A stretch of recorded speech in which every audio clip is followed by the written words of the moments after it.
Do you suffer with wrist pain? Do you have a wrist sprain, strain, tendonitis?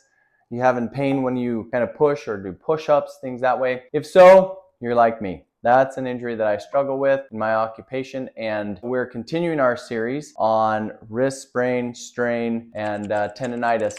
Now, we've done our mobilization. We always follow the same order: mobilize, stabilize, stretch. Stabilizing is our exercises. And we're going to show right here in the video, the wrist is actually a really simple stabilization. So I've oftentimes said you can use a lot of different tools. In this particular video, I'm using tubing, and I'm using one that's on the ground and one that's hooked up to a door. So if you have the tubing, it's going to be really easy to do that. We're really just going to go in the 4 directions. So essentially what we're going to do, basically turning the wrist. So you're going to go up, side, up, and then I turn because I need to go backwards. And it's hard unless you have like a tubing hooked to the ceiling, then you can do that one, but it's easier if it's just hooked to the door. All I'm gonna do is 4 of those rotations, 10 pulses in each position. Don't go to pain. You can go to the edge of discomfort if there's any pain. We always follow that rule. Rule number 1, no pain. And you're just gonna do slight pulses into that end range of motion if you can. So you can do a fuller range of motion if that feels good. If there's any pain, you're just going to pulse up against that. The other thing that I want to throw in is if you don't have tubing, you can use anything. A gallon of milk. Now a gallon's going to be kind of heavy, so maybe a half a gallon of milk. I always say,